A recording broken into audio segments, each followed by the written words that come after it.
Creative Living, utilizing today's technology with the best of the past to bring you innovative ideas and up-to-date information for creative lifestyles in today's active world. With your host, Sheryl Borden.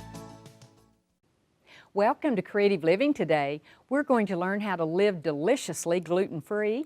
We'll talk about 5 tools to help shape small businesses, and we'll explain what we mean by an aromatic kitchen. One of my guests today is Casey Pommering, and she's the founder of G-Free Foodie. Casey will tell about her online resource for helping people live deliciously gluten-free, as well as explain why other people may want to consider a gluten-free diet, whether they're gluten intolerant or not. Casey is from Madera, California. Another guest is Gary Barnes, and Gary's going to discuss some tools to help shape small businesses as he highlights the impact small businesses have on this country. His company is Gary Barnes International, and he's from Denver, Colorado. We'll start the show today with Chris Reed, who is an aromatic alchemist and a natural perfumer. Her business is Kismet Potions. In the Aromatic Kitchen, Chris will show how to prepare unusual recipes using essential oils to make life more sensual and to help one appreciate the vibrancy of food. She lives in Albuquerque, New Mexico.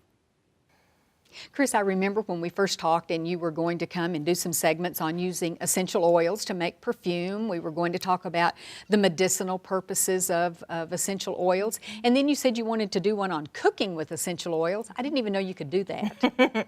Well, about 15 years ago, I was living in Chicago and I was making some sun teas. I had a beautiful herb garden with lemon verbena and lavender and chamomile and bee balm, which is melissa. And so I was making all these beautiful teas and putting them on the back porch and putting honey in the bottom. And so I thought, well, I could add some essential oils to that. And so I initially just added essential oils and they all came to the top. And I thought, well, maybe if I mix it in. Because they're oil. Because they're oils. So I thought if I mix them in with the honey, maybe that'll help. Well, they were delicious and people just loved them. And then I hired someone who had just graduated from cooking school. And so she helped me develop all sorts of initial recipes, and my mother was a home economist, so of course it comes natural. Came naturally. So over the last 15 years, I've experimented, and it's grown to be so many different things, not just drinks, but food, and even in chicken and things like that. What you have to be careful of, though, is you don't want to make a sandalwood souffle. You don't want to make a frankincense fondue. I mean, those would not be good. So concentrate on the oils that are oils that you would use normally in cooking. So lemon, orange, cinnamon, basil, thyme, oregano, rosemary, all the things that you normally would use in cooking. The thing about it is you're only going to use about maybe a 10th or a 20th of what you would normally use. Because it's so concentrated. So concentrated. So here's some lemon essential oil. And actually in this recipe it's called spiced figs. And so what I did was put some rum in here, about a cup of Captain Morgan spiced rum. And actually I think I did a double recipe in here because we're using some for this. And then I took about a half a cup or more, actually. I think I ended up putting more honey in there. I put 20 drops of lemon essential oil, 10 drops of cardamom essential oil, and 5 drops of ginger essential oil. But I mixed it in with a toothpick or a little spoon in something glass, okay, first before I put it in here. And that is one of the keys of cooking with essential oils. So let's say, for example, I'm going to add some of the lemon into this mix, which I already have in there. I'm going to take the lemon essential oil. And what is this? That's olive oil. That's okay, just so olive oil. When you're cooking with essential oils, any kind of fat, okay? So even liqueur or liquor, so the rum in here, but you still need a little bit more. So in here I've got honey, agave nectar, which is a natural sweetener, olive oil, butter, anything that's a fat, okay? So now you're going to see that it's pretty much mixed already. At first it's separated. Yep, it's separated a little bit, but it's a fat to a fat because the essential oil is a fatty or a lipid substance. So that's basically how you make the spiced figs, and then you shake it, every 3-4 times a day. You let it sit for probably 3 days. These are mission figs. They're black mission figs. And so what I did then is I cut up, as you can see, I cut up some of the figs. I put a 1/4 cup of pecans. I put about 8 of the figs sliced up. I put a couple of sprigs of rosemary in there, and then a tablespoon of olive oil, and then I put 10 drops of the lemon essential oil, and then you just kind of let it simmer over low heat for about 10 minutes. And It just sort of marinates the flavors, doesn't it? And then you take some of that rum juice in there. So Oh, it does smell it good. smells delicious. And what it does to food is it just adds this amazing flavor to it. Now, this is just a simple salad This with is some goat cheese, yeah, and this that's is all. very simple. It's just goat cheese and a little salad. So you add that on there. And another thing you can do with this is you can put it on the spiced figs. You can put it on pound cake.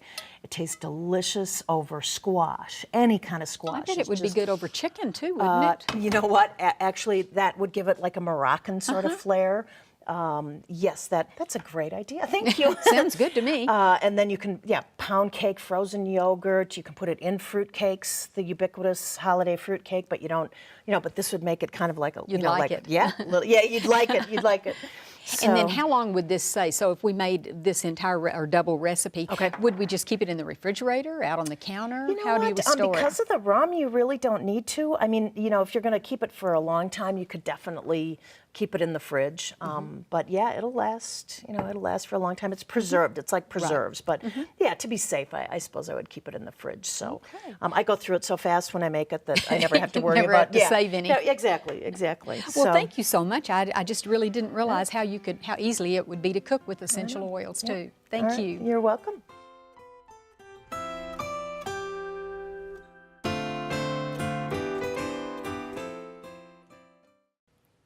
Gary, thank you so much for being with us today. I've enjoyed reading your books, and it's so nice to have someone here where I can pick your brain and ask all the questions that I personally want to know, and hopefully somebody listening will feel the same way.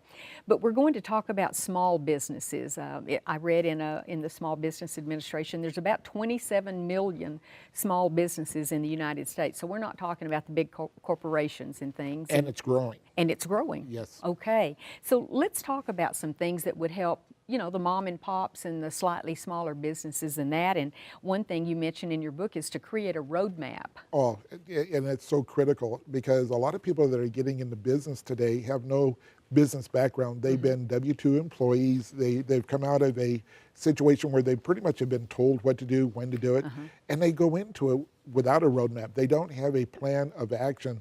And so because of that, that's where the statistic that a lot of businesses, entrepreneurs go out of business within 3 to 5 years because they just don't know where they're going or why they're going there. And that's even a bigger question.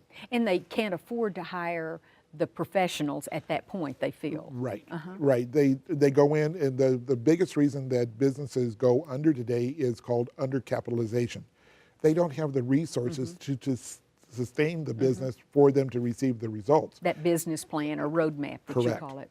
And so they will look at ways to create a result, but they don't know why, so they're kind of flailing out there and they get haphazard results, and sometimes it just doesn't sustain it.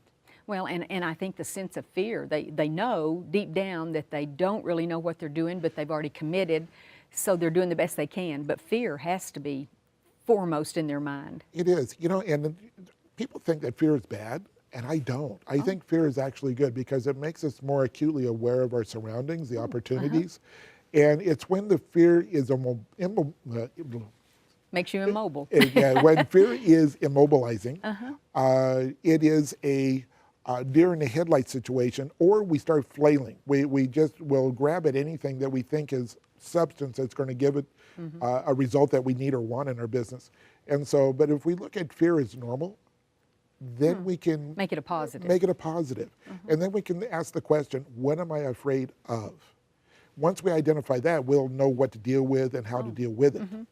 Well, and again, to get rid of the anxiety, you can't run a business if you're anxious or afraid all the time, Correct. too. What about, I'm a real believer in time management. I think I was in time management mode before it was ever popular, but you talk a little bit about time control. I assume that's the same thing as time management? It is, but it's a little bit different. It's a little bit of a mind shift because I don't believe that we can manage time. Time is going to happen no matter what. Same we can 24 say, hours in a day. You stop a clock. No, we can't do it. And so what I did was I started looking at what is the result on the investment that I'm doing with time. Not spending time, but when I invest my time, what is the return on that investment? And I think it's a different way of looking at it. And I actually created a different time model that was based not in activity, but in value. So there's a high and low value, but is it productive time something that's going to give us a direct result in our business? Or is it going to be something that's indirectly something that leads to that? Or in most cases, a lot of the things we do in life are non-productive. I don't know about you, but I can think of a lot of things I do that's very non-productive. Oh, but have you ever been on vacation, think about work, and you're at work and thinking about vacation, or you're at one of your children's programs, and we're never present. But it can be non-productive, but high value. And so it's about really making a conscious choice of where we're going to invest that time for what specific result that we would like. Right. It kind of sounds like it's what we do in the work that I'm in. We're asked to identify our strengths, our weaknesses, opportunities, and threats. And that's really, I guess, a little bit of that. If not enough time to do it, that could be one of your opportunities. Absolutely. And you know, the strengths and weaknesses is really a key point, because again, when we look at, you know, where do we excel, if I'm not hiring a bookkeeper, and I really should, but I'm going to do it to save money, it may take me 3-4 times as long, and I'm not doing the things that are going to generate revenue for the business. And it may also cost more in the end because you didn't hold out the right taxes or take trouble. care of things. Right, you'll be in trouble. Manage your cash flow. This all goes back to what we would think that people, if they've had a chance to go to business school, but they don't teach us everything we need to know. Well, one of the things that I do when I work with clients as a business coach is I ask them what the end result at the end of a period of time that they want in their business. And they usually will give me one number. And that number is always the gross number. And I go, well, how much do you want to spend? If you have this one number, but there's another number called the net. So after the cost of creating that, plus also your taxes and all the things that go along with, you know, achieving that number. And that's why so many people, they'll say that they need X number of dollars and they achieve it. But it's not enough because they didn't figure in these other variables. The rent and the labor and the cleaning service or all of those things. And so the cash flow really comes down to, you might get a very big contract or something that happens where you have a lot of cash flow and you think it's going to continue forever, just like that. You spend the money and then there comes a point where there might be a lull and it poses a problem, because without cash, it's like running an engine without oil. It will seize up and stop working. It'll stop working. When you're doing your speeches all over the world and talking to people about starting businesses, what's the question that, when either after the presentation or if they raise their hand, what do you get asked the most? You know, it's about permission of actually being able to do it. It's really, there's a concept of not deserving, particularly in North America, and where they have a desire, but they are asking really for permission to go out and become and do the things that they are really stimulated to do, which seems, you know, it's not a logical question, it's more of an emotional question. And they also ask, how long will it take for me to succeed? That's always, that's what I would because I ask. always want it really quick. And because they have these plans of, you know, going to the very top, or, you know, taking a vacation or doing something, and they just want to know when they can go to the bank. Well, So that's important those too. are the but two that I get asked the most. this may put you on the spot and you may not even want to answer. Of women women starting businesses versus men starting small businesses, what's the difference in the way that they approach it? You know, that's a great question. I mean, I have not been asked that before, so thank you so much. Men have a tendency to not want to have instruction. They're going to find out the hard way. They're going to the school of hard knocks. 85% of my clients as a business coach are women. Is that right? And it's really fun, because what I have found within women is that they're more open for suggestion. They're more, they look for a different way. They come to a roadblock, they look for a way around it instead of stopping. And they're more intuitive. Not that men are not intuitive, but I think women have a closer sense to that intuition. Now the challenge there is sometimes women don't listen to that intuition. And so they can get in trouble that way. But I don't think that one is better than the other. And frankly, there's more women going into business today than ever before. Well, I've heard research based on that, Yes. so I guess it is true. It is. Well, Gary, your books are great. They'd be good for anyone thinking about going into business, and it certainly would help a lot of those pitfalls and avoid things like that. But it's been a real pleasure to talk to you. Thank you. Oh, thank you for having me. It's been a pleasure to be here.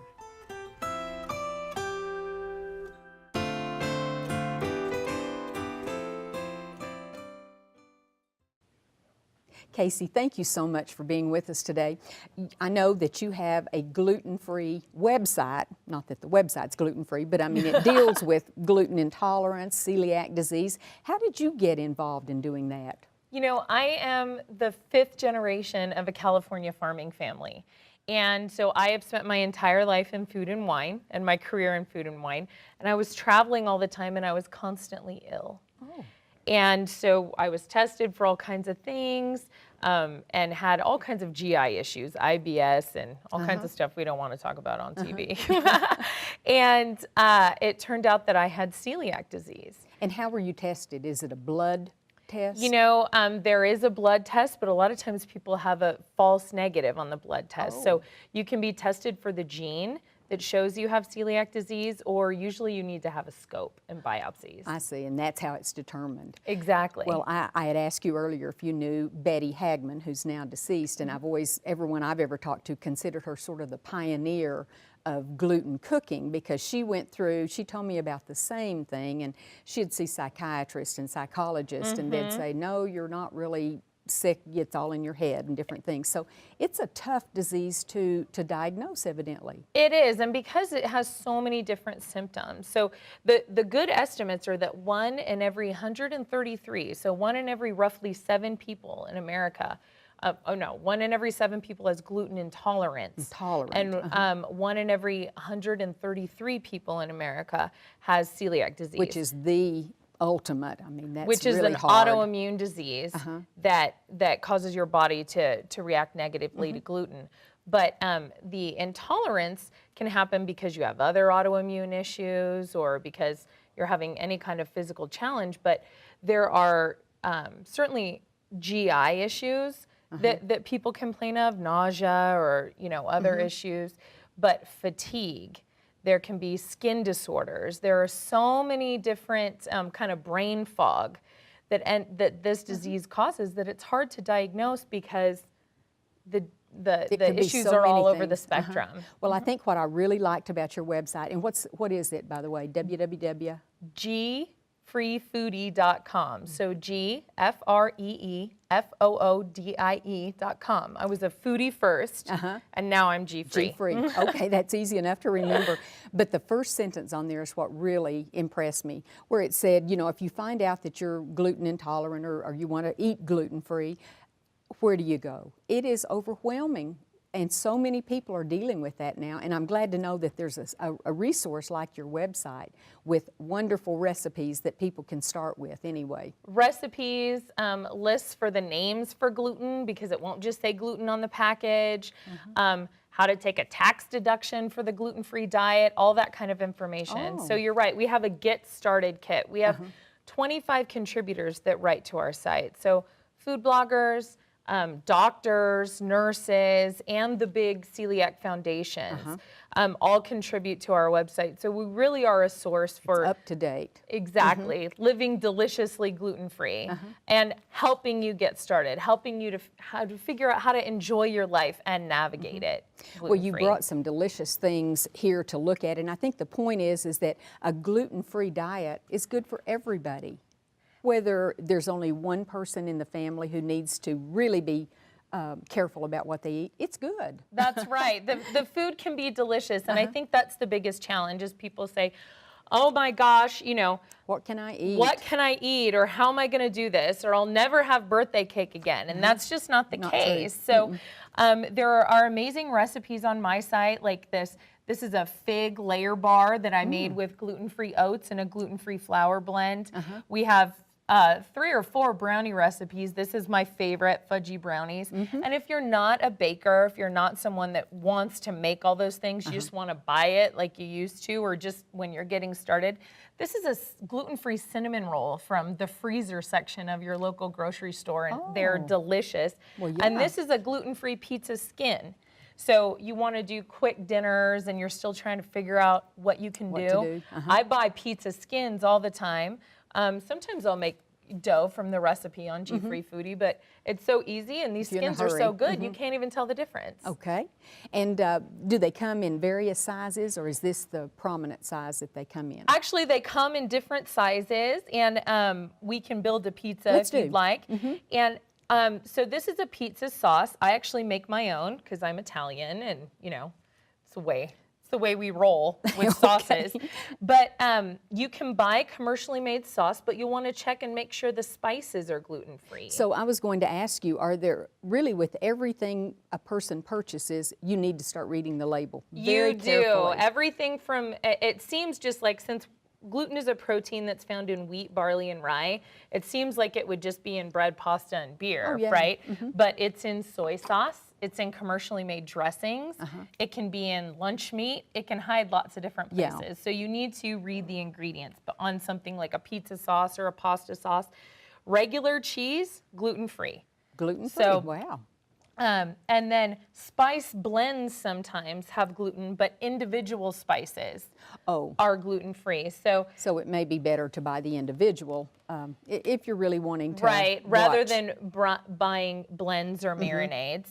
And then so we have some fresh basil here, which I think is perfect. I knew I smell basil. Right? I love it. I think that my daughter thinks that I always probably smell like basil or garlic, and that's probably true. And then this is some fresh mozzarella. And that's, all cheeses are gluten-free? All cheeses unless they're flavored. Oh, okay. And the other thing is blue cheese. There are a few brands, and you can check out G-Free Foodie because the mold on blue cheese is introduced on breadcrumbs. On wheat base, they make the mold and then they inject the cheese. So didn't know that. blue cheese is one of the tricky ones, and this is prosciutto. The less processed a lunch meat is, the better the chance that it's gluten-free. So prosciutto is just Italian cured ham. But there are lots of brands that are labeled gluten-free now. And it's Thank usually, goodness. Exactly. It's so much easier. It's the lower end brands that usually contain gluten because they contain fillers. Oh, So wheat gluten is sticky, Uh-huh. right? So That's what people use gluten it is. to hold Bind. things together. So the good news is you get to eat the good hot dogs now. and not feel guilty. Exactly. And then olives are gluten-free, but you'll want to check, some pizza chains even have gluten-free pizza now, but you want to make sure that all the toppings are, because sometimes the sausage or the meatballs or something like that aren't gluten-free. So Oh, okay. even when I'm dealing with a chain, when I'm dying out, I always triple check. And the rule at G-Free Foodie is if you don't know that it's gluten-free, then no, Don't eat it. don't eat it, because it's not worth getting sick. And that, like you said, you used to travel, well, you still travel a lot, but that was when you'd get sick. Exactly. Because eating out, you didn't really know what the food contained. I didn't really know. And so that's why we started G-Free Foodie, was to help me and other people navigate It's a the great world. website. I know a lot of people are going to want to go to it. So this baked how long? This baked just like this, 9 minutes. Oh, okay. So 9 if you want to minutes. make a quick dinner, you can grab some pizza skins. There's lots of great ways to cope gluten-free. And fresh salads, is everything typically that goes in a salad, not counting the dressing? Not counting the dressing, and certainly not counting croutons and stuff No, like no, that. you wouldn't want that. Right, and bacon you need to watch. You need to bacon is the same as lunch meat. You need to make sure the spices Processed. right don't contain gluten. But other than that, yeah, Well, salad it up. I think the help on your website is just phenomenal. I really appreciate you being here and telling us about that, because this will help so many people. Thank you so much for having me. I'm thrilled to be here. Thank you. I hope you enjoyed the show today. Next time on Creative Living, we'll learn how to make kid-friendly freeka meals. We'll discuss the facts about rayon from bamboo, and we'll demonstrate fresh and dried figs. One of my guests is the co-founder of Freeka Foods, and she says parents love Freeka because it provides children with essential nutrients, and kids love the funny name and the flavor. She'll demonstrate several ways to incorporate Freeka grains into other recipes. Another guest will talk about the strict requirements regarding rayon made from bamboo. In fact, she says that all products made from bamboo are under close scrutiny by the FTC due to deceptive claims about the product. And finally, we'll learn about the many nutritional benefits of consuming fresh and dried figs. Ounce for ounce, figs provide a nutritional punch that's hard to match by any other fruit. All of these topics will be featured on the next Creative Living show.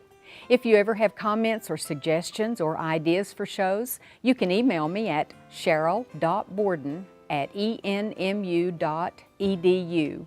I hope you'll plan to join me next time for Creative Living. We are very pleased to offer a new booklet that accompanies this series of Creative Living. This booklet is titled the 6700 Series, and it features a wonderful collection of ideas and information, and it's available free of charge on our website. Posted as a PDF file, you can simply download the entire booklet or just the segments you're most interested in. You'll find information on foods, nutrition, clothing, fashion, health and beauty, home decorating, and much more. For your copy of this new booklet, go to our website at KENW.org and then click on Creative Living. Scroll down to the booklet section and you can click on this booklet, or on any of the other booklets we have available online. Just go to KENW.org, click on Creative Living, and download the booklet titled the 6700 Series. We also invite you to sign up for our free e-newsletter. Just go to KENW.org and click on the Sign Up Now button and input your email address. That's all there is to it. You'll enjoy reading an up-to-date newsletter filled with interesting topics and information. Thank you.